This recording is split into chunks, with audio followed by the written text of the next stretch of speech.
Welcome back into our next and final installment of Countdown to Opening Day. I'm the voice of the Bisons, Pat Malacaro, and we are just a couple of days, even hours away from the start of the 2023 season for the Bisons in Scranton-Wilkes-Barre against the Rail Riders. The Bisons will open here at home on April the 4th against the Worcester Red Sox, a 2:05 first pitch. A lot of preparations continue ongoing here at Sahlen Field. As we get set for the home opener in just a couple of days, thought it'd be a good opportunity to catch up with the general manager of the Buffalo Bisons, Anthony Sprague, to not only talk about the great promotions here at Sahlen Field this year that you can enjoy throughout the course of the season, but also catch up about the on-the-field product that'll help Bison fans enjoy a game here this summer.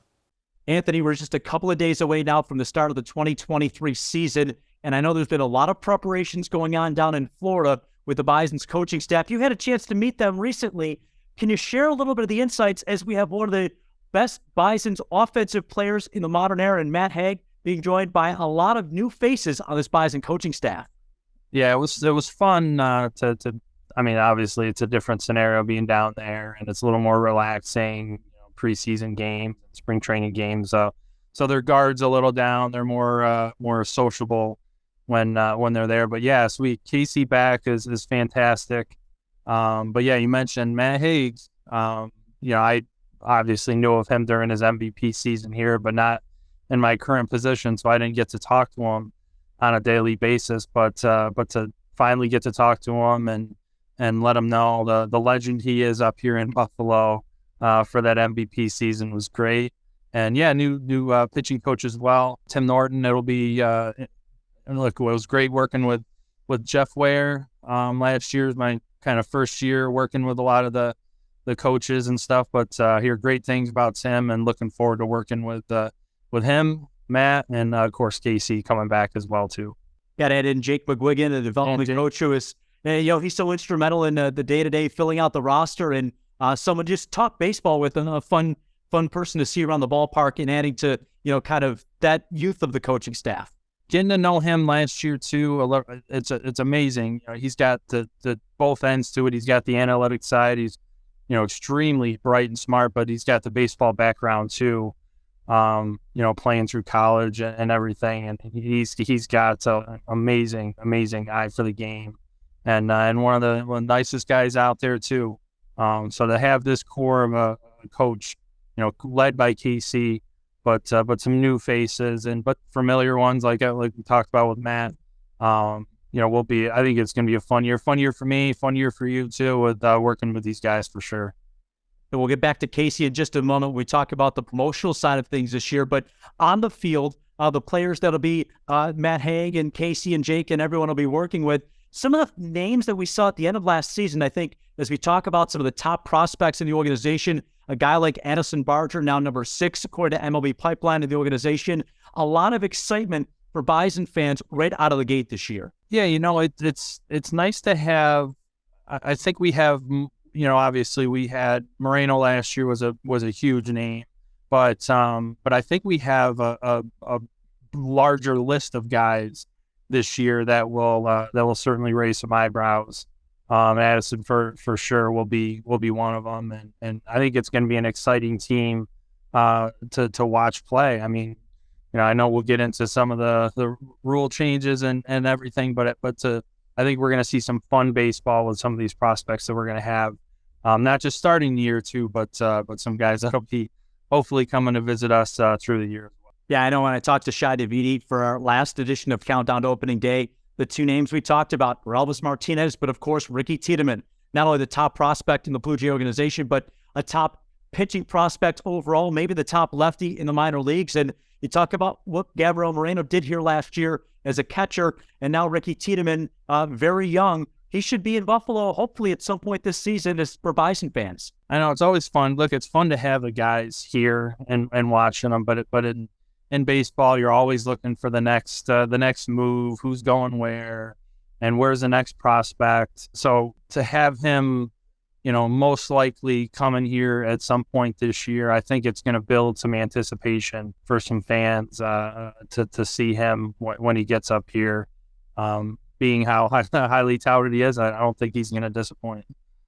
And I can't talk about some of the prospects without bringing up some of the veterans that'll help round out the Bison's roster, both On the catching side of things, Stevie Berman and Rob Brantley, new to the organization, but well-traveled Major League and AAA veteran, joins the team. And how about Casey Lawrence? I mean, the story he was last year, and really an extra pitching coach that somebody, even the other pitchers, the young pitchers that might be here this year, can learn from. Yeah, I mean, we called him the Rain Man at the early part of the year because it seemed like every single time he was going to start, it was we would rain out. So hopefully we don't face that again this year. But no, I think his leadership with some of the younger talent that we are going to have, he's going to play a huge role for how our staff plays this year. And hopefully they take, see how he performs, see how he gets ready. He's a professional and, is ready to go every time. One of the best pitchers in all of baseball last year. And I expect nothing less as long as we can get him on the mound this year. You talked about it. You alluded to it a couple of moments ago. There's a lot of rule changes, a lot that are still to be announced here at AAA as we get set for the season. But one thing we know we've seen since 2015 is the implementation of the pitch clock. And I know that last year here at AAA, it was a point of emphasis, and we saw game times be reduced about 25 minutes on average. And it's been funny, I think is the right word for me to use at least, to see some of those changes in the major leagues and how pitchers and hitters have had to adjust to spring training. Yeah, I mean, look, we've dealt with this pitching clock for quite a few years now. It's an old thing for us, but and then when to see it introduced into the spring training games and to see the fans, some good, some bad comments to it, it is a little amusing because it's just the game that we know now. It is in that scenario. But I do think, look, anyone that's come to our games, like I said, last few years, it's sped things up. It's kept the game moving.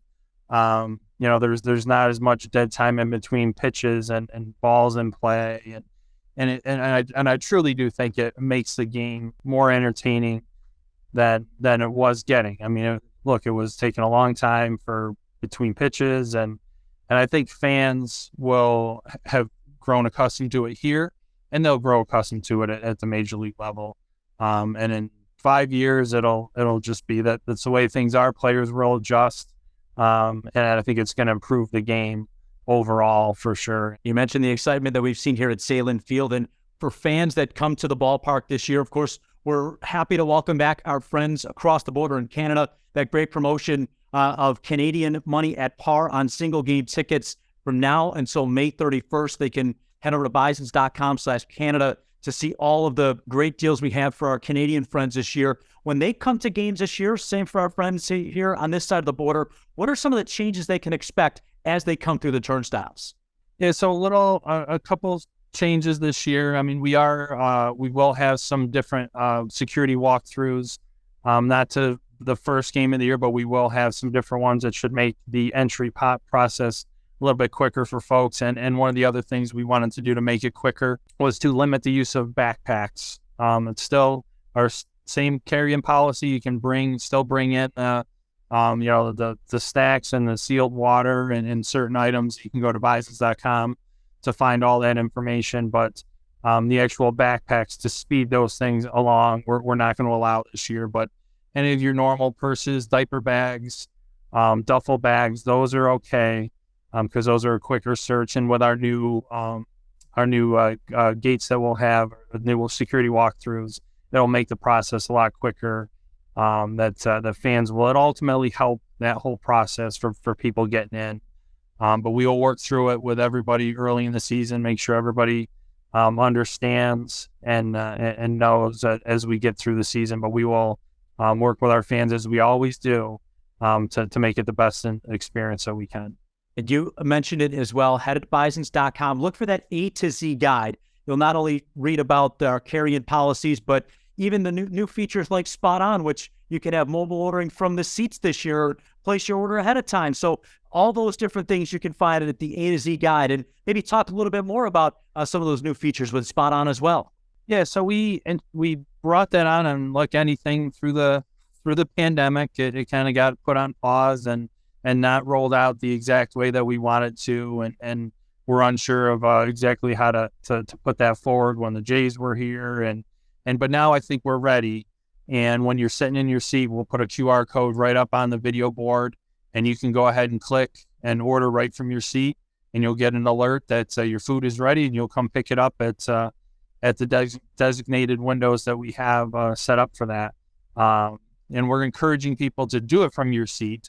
Don't go to the concession stand and click on it and wait for it, because it does take us some time to prep it. You can still go to the concession stand and buy food as you normally would, but we're hoping as the season goes on, people will get more accustomed to using this and will make their whole ballpark experience that much better, because we understand that a lot of people here are limited time, and sometimes lines do get a little bit longer, but this is a way to kind of go around that, order from your seat if there's specific items you want, and you can go ahead and pick those up and not have to worry about waiting in line. So we're hoping people start seeing that as the season gets going, and by the end of the season, it's just like the pitch clock, that they're very used to it, and speeds things on a little bit for them. It's a great analogy, great way to look at it. And I know, like you said, convenience and saving time is the main idea there, and looking forward to fans using it. And as they're going to that stand to pick up their food, they can also stop by our new sponsor here on Countdown to Opening Day, Alexandra's Pierogi, which has a stand here at the ballpark this year. Yeah, brand new, right behind home plate where our old Buffalo local stand would be. So right near section 100. And look, my wife is Polish, so pierogies are something that we've tried before. Haven't always been my favorite thing to eat by any means, but these I think I'll be spending some time down there for sure. Some great new options, and certainly will be served very well through the ballpark and the suites and the consumers pub at the park buffet as well too. You'll have it all the way through the ballpark. Looking forward to checking out the stand this year as well at some point throughout the 2023 season. And I'll have a chance to do that on some of our staple days at the ballpark that are back this year. Well, let's run through the promotional schedule just a little bit, give fans a little taste of what it's going to be like, because some of the nights they've grown accustomed to, even nights that we had back last year, Star Wars night is back again, and Independence Eve this year instead of July 4th. The Bisons will be back home with the BPL on July the 3rd. Yeah, that of all the events and promotions that we did last year. We've been doing Independence Eve since I've been here for 20 years. So to change it up on people and to have it actually on Independence Day was something we had to beat home in people's minds. Like, yeah, they always say, all right, see you on the 3rd. We can go back to that this year. We're back on July 3rd. It's still going to be a great event as it was last year, as it has been every year. But I think the calendar will make it a little bit easier for people to get back to that normal, hey, July 3rd, we're at the Bisons, seeing a great fireworks show. And, of course, the BPO. What a great way to spend, the 4th of July Independence break and start it off with us. And that is, I'm very thankful that we're back to that, and people can kind of get back to normal with a lot of stuff that we're doing, and not just the Independence Eve back on July 3rd. I think our Star Wars night will, yes, we had it last year and it was a great event, but I do think that, having a whole nother year to prep for it and get ready, it's going to be even better. And then you mentioned the Defenders of the Diamond Marvel event. Last year was the first year that we had done it. We are going to do 2 this year, the first one in May. And then the second one, which in kind of a normal, back to normal superhero night that people are used to, will be in September. So we've got, kind of bookend there, the Marvel side to start the year, and then to close out the year in September as well, too. Looking forward to seeing we've already seen the caps and a lot of the logo for the Defenders of the Diamond themed collection. You can head to bisons.com and check out all the items in our gift shop. Looking forward to seeing the jerseys. I know we've got a lot of Buffalo themed stuff coming up. Bisons are home on July 16th with this 716 Day here in Leicester, New York. So, we've got a lot of great local things to celebrate as we go through the course of this season. Yeah, you mentioned the 716 Day. It's going to be a great weekend with our Buffalo themed, promotion, jersey, caps, everything. That whole merchandise line, kind of put together the last few years. Look, the local aspect of what we do, we know it's so important to us, and we hadn't really tapped into that for our merchandise yet. But Terry Sarabone has done a great job putting all that together, and with some input from you too, Pat. Let's not overlook that. You always got the local feel on your mind, and that weekend is going to be, honestly, I'm not going to let the cat out of the bag here too, but maybe my favorite weekend of the year because of a certain bobblehead that we're going to do that weekend that shall remain nameless for now. But Well, seeing as you've gone there, I'm going to go back to the bobbleheads, a legendary figure in Buffalo baseball history, because not only is he a winner on the field as a player, but a winner as a manager as well in the 2021 AAA East Northeast Division Championship. Casey Candell, we've seen, if you head over to Bisons.com, you can see what the bobblehead looks like. It looks just like Casey. I'm looking forward to his bobblehead day in addition to the other one that we're going to unveil soon. yeah, I mean, Casey, that was one that, you're right. History of him being here as a player, and as a manager as well, too. It's very few Bisons have ever done that. Torey Lavello may be the other one that it's in my head there, too. I could be missing somebody off the top of my head, but that's such a small group there. And to, memorialize Casey, it was great to show him, and he's all excited for it. And we're going to have to make sure we get a couple certainly for the clubhouse when those come in for him, because he's proud of it. He's excited for it. He was great sport about the whole thing, said he would go on and do it, knowing that the friendly banter that he's going to get from everybody having a bobblehead for him and being here for it. So that's certainly another fun one. There's so many. This year is going to be great. I'm so excited for it. Every time I forget about a promotion that we're doing, that's going to be a fun thing that we've done in the past or haven't done, and just going to make for a great year. And the one thing as we wrap up our conversation, Anthony, I do want to mention our Sunday home games this year is a new emphasis, re-emphasis on family fun Sundays, and the pregame aspect of those Sundays, which we know kids will be able to run the bases post-game. That's not going away, but now added value for fans as they come to the game early. Sundays was always such a big event, such a big day for us, family friendly, and look, that's what we try and push for every game. But those Sundays especially were such a big thing for us to go that route, and I think we maybe got away from that over the last few years, and yeah, you mentioned it, kind of like a reintroduction of what we're going to do there, and make more kid friendly items. Look, it's I know with the pitch clock, it kind of cuts the time down a little bit, but still 2.5, 3 hours is a long time to entertain the little ones. I got little ones myself too, and they like to watch some of the game, but they want to find Buster, and they want to see the mascots, and they want to see what else is going on at the ballpark. And I think between mascots going to be more visible. We'll still have our kids club table set up where you can register for kids club events. But then we're going to have additional things. We'll have face painters. We'll have magicians. We're going to have bounce houses. We're going to have a lot of other things spread out through the year that are going to make those Sundays much more of a family-friendly event that you're going to want to come right as soon as the gates open and stay as long as you possibly can, because there's going to be so many other things going on, and not just baseball and kids run the bases, where I think we may have gotten away from that. I know, so that was the last thing, but I want to keep you for one more thing as we're talking here. For fans that maybe can't get to the ballpark this year, maybe they live in a different area of the country, can't get to Buffalo. I think there's been a lot of great positive news in terms of team broadcasts. And we know in the past, MILB.TV has been the place to watch Bison games, whether they're home or on the road.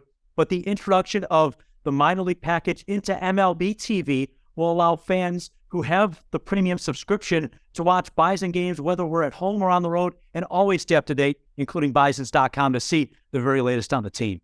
With all the fun baseball that you're going to see here, with all the exciting, younger players that we have, yeah, if you buy that MLB package, you just, you're going to be able to dial into every single game, every minor league game that you want to, for nothing. It's going to be included right in that package. So, yeah, I do think, if you're going to watch whatever your favorite team is, to go in and have the ability to go now see their younger stars before they get up to the big club too, I think will certainly going to grow the viewership of our games and probably games throughout all minor league baseball, having that partnership with the MLB folks on that one. Certainly a positive of the relationship that we have with them. Well, Anthony, we're just a couple of days away. Another first in the Bisons history, the first time the team will ever play in March, and then they'll return home April the 4th. I know a lot of preparation still ongoing, so thanks for taking some time out of your busy day, and looking forward to welcoming everybody back to Sahlen Field on April 4th. Can't wait, Pat. So excited for it. We'll see everybody April 4th. Thanks for joining us for this year's installments of Countdown to Opening Day. I'm Pat Malacaro. We hope to see you here at Sahlen Field, not only on April the 4th, but throughout the course of the 2023 season. Don't forget to try Alexandra's home-style pierogi at their new stand in Section 100 behind home plate. We look forward to seeing you here at Sahlen Field this summer.